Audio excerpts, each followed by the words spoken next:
آج 60 لاکھ مسلمان ہیں، انہیں معلوم ہے اب میئر بھی یہ بنیں گے، وہاں کی پارلیمنٹ کی سیٹ پر بھی یہ کھڑے ہو رہے ہیں۔ یہی حال UK میں ہے، یہی حال امریکہ میں۔ یہ جو خوف ہے صرف اور صرف یہی خوف انہیں ستا رہا۔ اور ایک بات میں بتا دوں، پوری دنیا کے جتنے بھی مذہب ہیں، پوری دنیا کے جتنے ریلیجنز، ان میں سب سے زیادہ اپنے مذہب پر اگر کوئی پریکٹس کرتا ہے صرف مسلمان ہے، سب سے زیادہ۔ اگرچہ آپ ہمارے جماعت میں بے نمازی زیادہ ہے، لیکن اس کے باوجود میرا یہ چیلنج، میرا یہ دعویٰ ہے، یہودی ہوں، عیسائی ہوں یا بدھ ہوں، ہندو ہوں، ان کے ہاں ان کے ریلیجین کی پریکٹس کا مطلب جیسے ہماری نماز، ہمارے روزے، ہماری زکوٰۃ، ہمارا حج، یہ پریکٹس ہے، اسلام کی ایکٹیویٹیز ہیں۔ ان کے مذاہب میں جو پریکٹس ہیں ان میں بہت کم ہیں عمل کرنے والے۔ آج یورپ میں ایتھیزم بہت پھیل چکا ہے۔ ایتھیزم کیا ہے؟ کوئی خدا نہیں، کوئی معبود نہیں، کوئی اللہ نہیں، معاذ اللہ رب۔ یہ کثرت سے وہاں پھیلا ہے۔ اور کون ایتھیسٹ بن رہا ہے؟ عیسائی ایتھیسٹ بن رہے ہیں، جیوز ایتھیسٹ بن رہے ہیں، جو پہلے کسی اور ریلیجن میں تھے وہ ایتھیسٹ بن رہے ہیں، یعنی کوئی خدا نہیں، ہم خدا کو مانتے ہی نہیں۔ آج بہت زیادہ وہ لوگ بھی پھیل رہے ہیں۔ دو خطرے ہیں۔ اور مسلمان کتنے ایتھیسٹ بن رہے ہیں تو کہہ رہے آٹے میں نمک کے برابر بھی نہیں، 100 میں 2 لوگ بھی ایتھیسٹ نہیں بن رہے مسلمان، اس لیے کہ یہ اپنے ریلیجن پر، اپنے مذہب پر سب سے زیادہ پریکٹس کرتے ہیں۔ دوسروں کیا ہفتے میں 1 بار عبادت ہے، لیکن مسلمان کیا دن میں 5 مرتبہ ہے۔ یہ اذان سنتا ہی رہتا ہے، سجدے کرتا ہی رہتا ہے۔ اسلام نے ایک دن بھی اسے چھٹی نہیں دی۔ ہمارے ہفتوں میں کوئی سنڈے نہیں آتا نماز کا، کوئی ایسی چیز، حتیٰ کہ بیمار کے لیے بھی چھٹی نہیں دی۔ سب سے زیادہ اپنی پریکٹس جو کرتا ہے، مثال کے طور پر آپ کو عقلی طور پر میں سمجھانے کے لیے کہوں گا، جو بندہ جیم کرتا ہے اسے معلوم ہے ڈیلی اگر ورک آؤٹ جاری ہے تو اس کا جسم سلامت ہے، چند دن اگر چھوڑ دے گا تو ادھر ادھر پھیل جائے گا۔ ہوتا ہی یہی، سب کو معلوم۔ جو سب سے زیادہ پریکٹس کرتا رہتا ہے وہ اپنی فیلڈ پر جمع رہتا ہے۔ تو جو مسلمان نمازوں کے ساتھ ہیں، زکوٰۃ کے ساتھ ہیں، روزے ہر سال ہیں ان کے، زکوٰۃ ہر سال ہیں، 1000 رکاوٹیں آئیں، سال میں 40 لاکھ کا مجمع عرفات میں پھر بھی جمع ہوتا ہے۔ تو یہ جو اسلام کی پریکٹس ہے مسلمانوں کی، یہ کھلبلی مچا رہے ہیں۔ دوسرے کسی ریلیجن میں اس قدر عمل نہیں دیکھا جاتا، اور ایتھسٹ بھی یہ نہیں بن رہے۔ ان کے جو ہیں وہ چھوڑ کے جا رہے ہیں، یا تو اسلام میں جا رہے ہیں یا ایتھسٹ ہو رہے ہیں۔ ان قریب انہیں یہ خطرہ محسوس ہونے لگا کہ اسی طرح یہ چھوڑ دیا جائے تو یہ جو آج تالاب کی شکل میں یورپ میں ہے، کنویں کی شکل میں فرانس میں ہے، کل یہ سمندر کی شکل بن جائے گا اور پھر سب کو بہا لے جائے گا۔ اس لیے چاہتے ہیں کبھی ان کے نبی کے کارٹون بناؤ، کبھی قرآن پر حملہ کرو، کبھی اسلام پر، اور لوگوں کو دہشت گرد بنا کر کے ان کے خلاف غم و غصہ عام لوگوں میں ڈالو۔ لیکن ہو نہیں رہا ہے، ہو نہیں رہا ہے۔ بعض مسلمان چہرے یہ پکڑتے ہیں، جیسے اسامہ بن لادن کو پکڑا اور پوری دنیا میں بتانے کی کوشش کی داڑھی والا، امامے والا آتنکواد ہوتا ہے، ٹیررسٹ ہوتا ہے۔ لیکن حیرت کی بات ہے، آپ کو میں بتاؤں، 9/11 کے بعد، 2001 کے بعد امریکہ کی ہسٹری میں دیکھا گیا، اس سے 100 سال پہلے، 100 سال کے ریکارڈ میں اتنے مسلمان نہیں ہوئے تھے جو 10 سال کے اندر ہوئے، 10 سال کے اندر ہوئے۔ اتنی تیزی جب بار بار کہا گیا آتنکواد ہے، یہ آتنکواد ہے، تو بیچارے جو کبھی اسلام کو جانتے نہیں تھے انہوں نے قرآن اٹھانا شروع کیا، سیرت مصطفیٰ پڑھنا شروع کیا۔ دیکھتے تو ہیں صحیح، کیا قرآن حقیقت میں ٹیررزم سکھاتا ہے؟ کیا محمد آتنکواد سکھاتے تھے؟ جب وہ پڑھتے ہیں تو پھر کہتے ہیں اسلام کی فطرت میں وہ قدرت نے وہ لچک دی ہے، جتنا ہی دباؤ گے اتنا ہی وہ ابھرے گا۔ عزیزان گرامی وقار، رسول پاک صلی اللہ تعالیٰ علیہ وسلم کی وہ دعوت مکمل ہو کر رہے گی، اگرچہ کافر و مشرکین ناپسند کریں۔ 40 سال کے بعد سے لے کر 53 سال تک میرے آقا مکہ مکرمہ میں رہے، مصیبتیں بھی جھیلی، مشقتیں بھی اٹھائیں، اور لوگوں کے 1000 طریقے کے تانے بھی برداشت کیے۔ 53 سال کے بعد میرے آقا نے ہجرت فرمائی مدینہ طیبہ۔ مدینہ آنے کے بعد سب سے پہلے مسجد نبوی کی تعمیر ہوئی، صحابہ کو بھائی بھائی بنایا، اور اس کے بعد جو مدینہ کے خلاف آواز اٹھا تھا اس کے خلاف میرے آقا نے تلوار بھی اٹھائی. جنگ بدر ہوئی، جنگ احد ہوئی، جنگ خندق ہوئی، جنگ حنین ہوئی، جنگ تبوک ہوئی اور جنگ موتا ہوئی. یہ وہ جنگیں ہیں جو دشمنان اسلام کے خلاف میرے آقا نے کی. تقریباً 25 یا 26 غزوات ہوئے، جس میں 18 میں تو خود میرے آقا تشریف لے کر گئے، اور یہ 10 سال کے عرصے میں زیادہ سے زیادہ جنگیں ہوئی. جو رسول مکہ چھوڑ کر نکلے تھے رات کی تاریکی میں، 2 لوگ، ابو بکر صدیق اور رسول محترم صلی اللہ تعالیٰ علیہ وسلم، 2 لوگ نکلے تھے.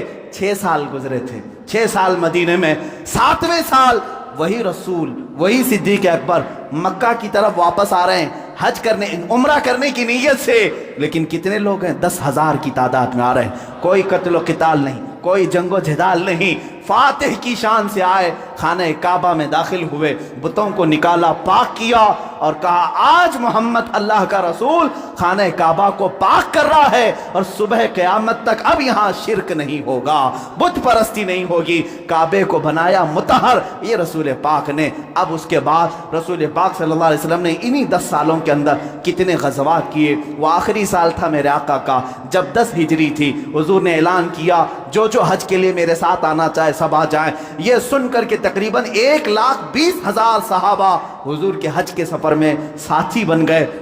میرے آقا تشریف لائے مکہ مکرمہ. یہ حضور کا آخری حج تھا جس میں خطبۃ الوداع حضور صلی اللہ تعالیٰ علیہ وسلم نے حجۃ الوداع کا خطبہ دیا، آخری خطبہ دیا. وہ آخری خطبہ پورے دنیا والوں کے لیے دستور ہے، ایک لا ہے، ایک ایسے قوانین سے جمع کیا ہے. اسی میں حضور نے عورتوں کے حقوق بیان کیے، بچوں کے، بوڑھوں کے، مزدوروں کے، غریبوں کے، پڑوسیوں کے، ہر ایک کے حقوق اس ایک خطبے میں میرے آقا نے بیان کیا.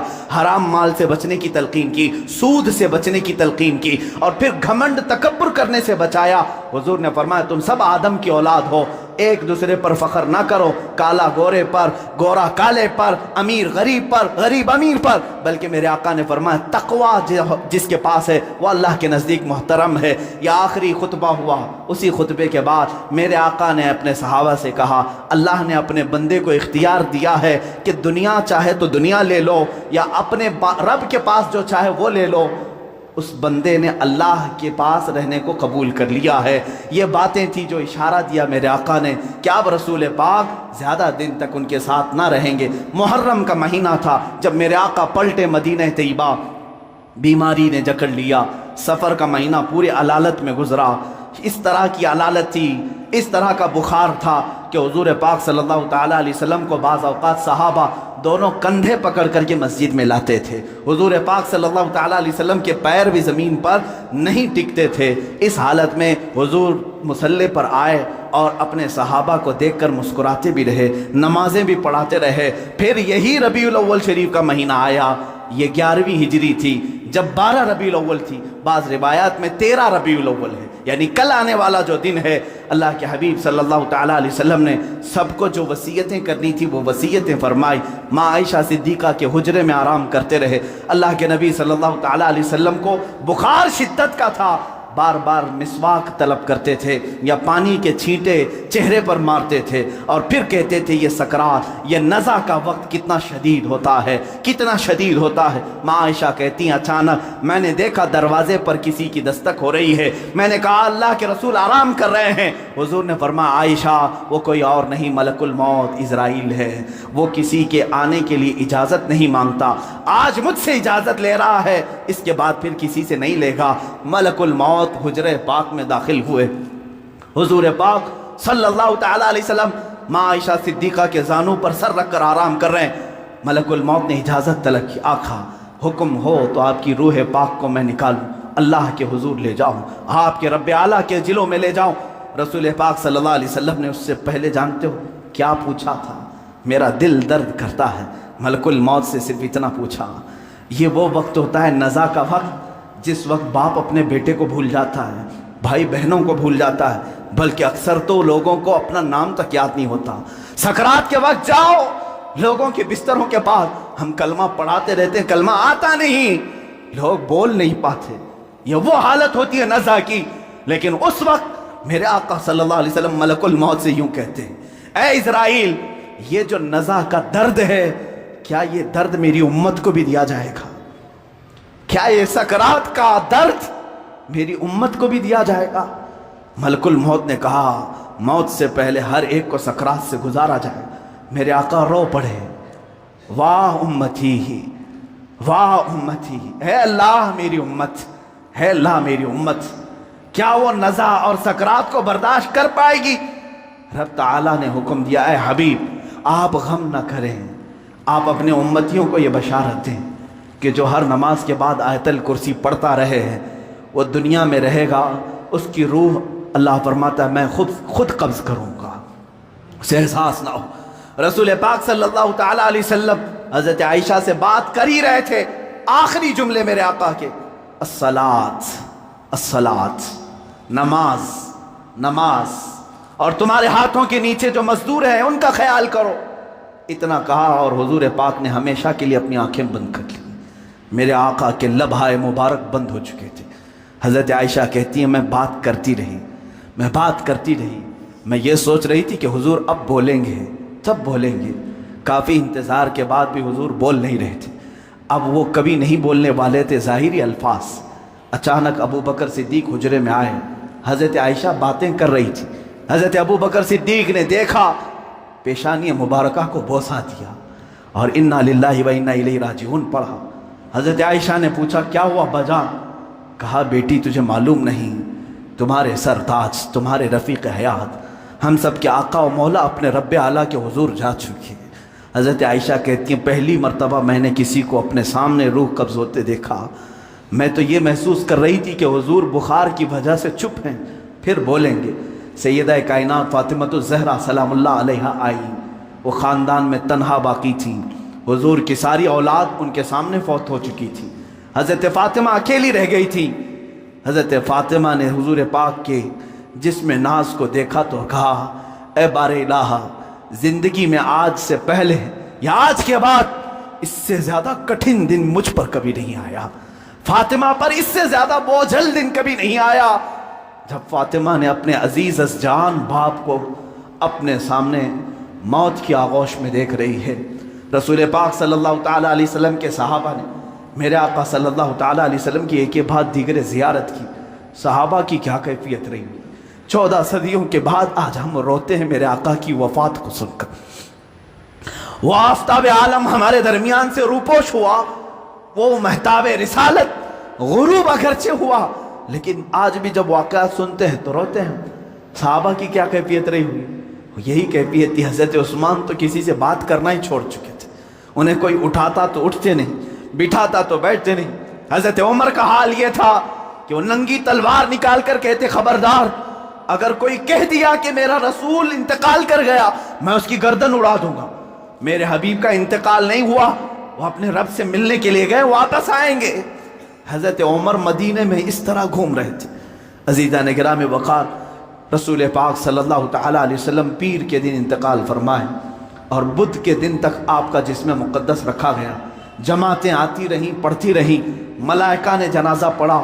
بدھ کے دن میرے آقا صلی اللہ تعالیٰ علیہ وسلم کو صحابہ نے اٹھایا اور اسی حجرے میں جہاں ماں عائشہ صدیقہ کا گھر تھا، حضور پاک صلی اللہ علیہ وسلم کی قبر مبارکہ کھودی گئی، لحد بنائی گئی جو ایل شیپ میں ہوتی ہے، حضور کو پسند تھی، لحد مبارکہ میں رکھا گیا۔ اترنے والوں میں حضرت علی بھی تھے، حضرت عباس بھی تھے۔